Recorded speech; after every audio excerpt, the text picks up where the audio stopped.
आइए प्रतिज्ञा करें कि हम श्री राम के आदर्शों को अपनाएंगे, सीता माता की मर्यादा को समझेंगे, भरत, लक्ष्मण और हनुमान की सेवा भावना से प्रेरणा लेंगे और रामचरितमानस को केवल पढ़ेंगे नहीं बल्कि जिएंगे।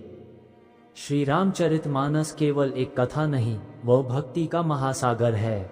ये ग्रंथ हमें सिखाता है कि भक्ति और आत्मिक शक्ति से कोई भी मनुष्य दुख, भय और संकटों को पार कर सकता है। जब हम श्री रामचरितमानस का स्मरण करते हैं तो भीतर से एक शांति, साहस और मनोबल जागृत होता है। ये भाग इसी संदेश को विस्तार से प्रस्तुत करता है। रामायण की सबसे बड़ी शक्ति उसकी भक्ति है। ये भक्ति ऐसी है जो केवल भगवान के लिए नहीं, मानव के आत्मबल को भी मजबूत करती है। भक्ति का अर्थ केवल भजन करना, पूजा करना या मंदिर जाना नहीं है, बल्कि मन, वचन और कर्म से ईश्वर में विश्वास करना और हर परिस्थिति में अपने कर्तव्य का पालन करना ही सच्ची भक्ति है। अब आइए जानते हैं रामचरितमानस से मिलने वाली भक्ति शक्ति और मानसिक बल के प्रमुख सूत्र। 1. हनुमान जी, भक्ति और बल का अद्वितीय संगम। हनुमान जी का चरित्र रामचरितमानस का सबसे चमकता हुआ उदाहरण है। तो उनकी भक्ति ने उन्हें अपराजय बना दिया। उन्होंने राम का नाम लेकर समुंदर पार किया, संजीवनी ले आए, लंका जलाई, राक्षसों से लड़े और फिर भी विनम्र बने रहे। हनुमान से हमें क्या सीखना चाहिए? भक्ति आत्मबल देती है, विनम्रता सबसे बड़ा गुण है। यदि संकल्प सच्चा हो तो असंभव कुछ भी नहीं। आज के युग में यदि हम जीवन की कठिनाइयों से डरते हैं तो हनुमान की तरह श्री राम का नाम लेकर आगे बढ़ें। भय मिट जाएगा, आत्मबल बढ़ेगा। 2. सीता माता, सहनशीलता और आत्मविश्वास की प्रतिमा। अशोक वाटिका में अकेली बैठी सीता भय के बीच में भी शांत रहीं। रावण के प्रलोभनों और धमकियों के सामने वह डगमगाई नहीं। उनका आत्मबल, विश्वास और शुद्धता उन्हें श्री राम की सच्ची संगिनी बनाता है। सीता से क्या सीखें? परिस्थिति चाहे जैसी हो, संयम बनाए रखें। आत्मसम्मान का त्याग मत करो, अंत में सत्य की ही विजय होती है। 3. लक्ष्मण, संयम और साहस का प्रतीक। लक्ष्मण जी का क्रोध पर नियंत्रण और भाई के लिए सेवा भावना उन्हें महान बनाती है। वे संकटों में भी राम के प्रति समर्पित रहे। उनका संयम, संकल्प और साहस आज के युवाओं के लिए प्रेरणा है।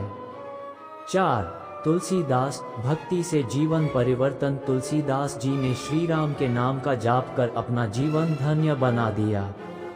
उन्होंने रामचरितमानस जैसा अद्भुत ग्रंथ रचा जो आज करोड़ों लोगों की आत्मा को शांति देता है।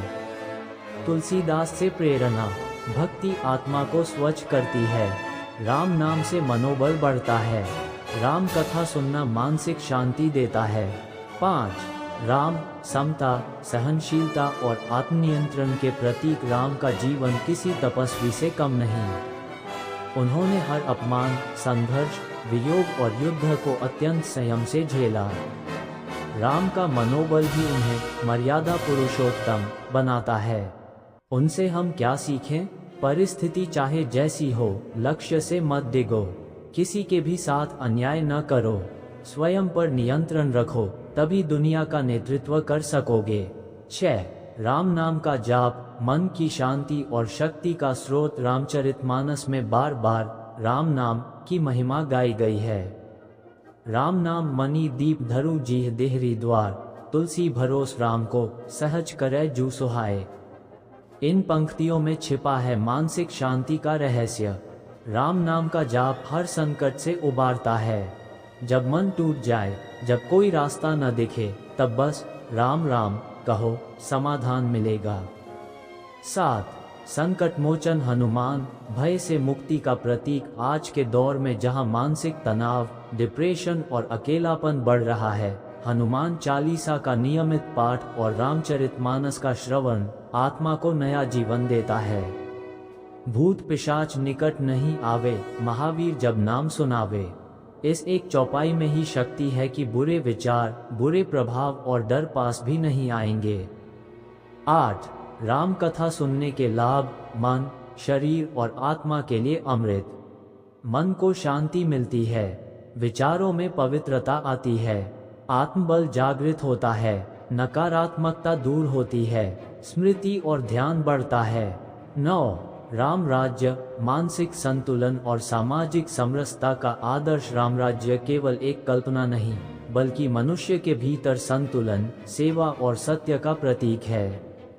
जब मनुष्य अपने विचारों, वाणी और कर्म में राम राज्य स्थापित कर लेता है, तो बाहर की दुनिया अपने आप सुधर जाती है।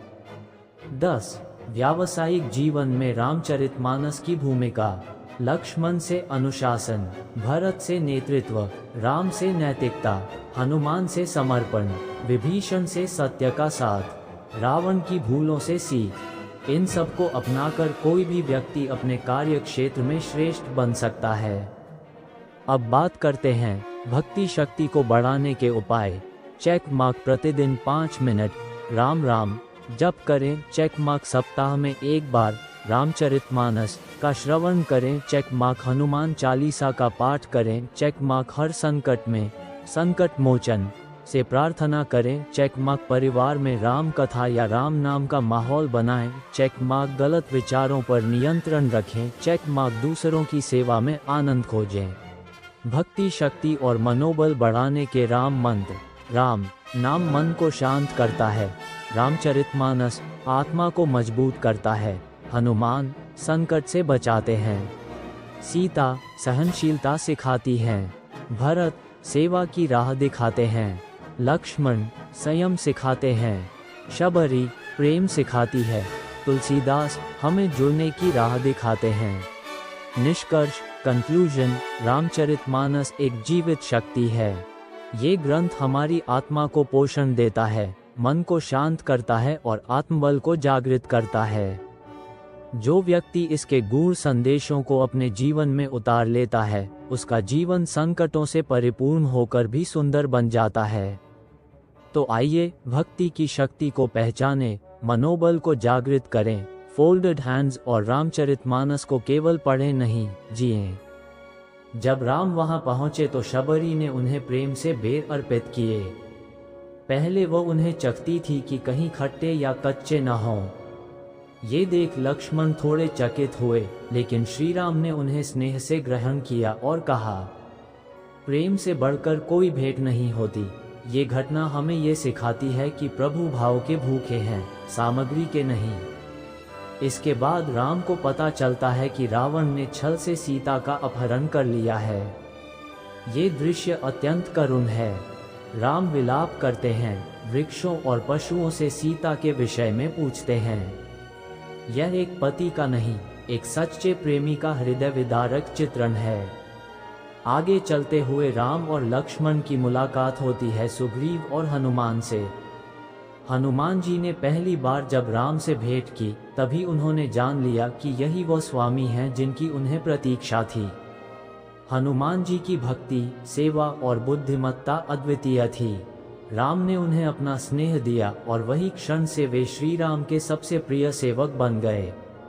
सुग्रीव से मैत्री होती है और वह राम को वचन देता है कि वह सीता की खोज में सहायता करेगा। इसके लिए राम सुग्रीव के भाई बाली का वध करते हैं, जो अन्याय और बल के बल पर राज कर रहा था। राम का ये निर्णय न्यायप्रियता और धर्म की रक्षा के लिए था। अंततः श्री राम स्वयं युद्ध भूमि में आए। जैसे ही उन्होंने अपने सामने दोनों बालकों को देखा, उनका मन विचलित हो गया। उन्होंने उनके तेज में कुछ अपना अंश पहचाना। उसी समय ऋषि वाल्मीकि प्रकट हुए और उन्होंने बताया कि लव और कुश राम सीता के पुत्र हैं। ये सुनकर सारा अयोध्या चकित रह गई। राम का हृदय व्यथित हो उठा।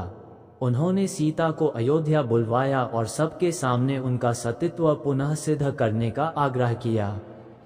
तब माता सीता ने पृथ्वी माता से प्रार्थना की, यदि मैंने सदैव राम को ही अपना स्वामी माना है, यदि मैं पवित्र हूँ, तो हे पृथ्वी माता, मुझे अपने अंक में स्थान दो।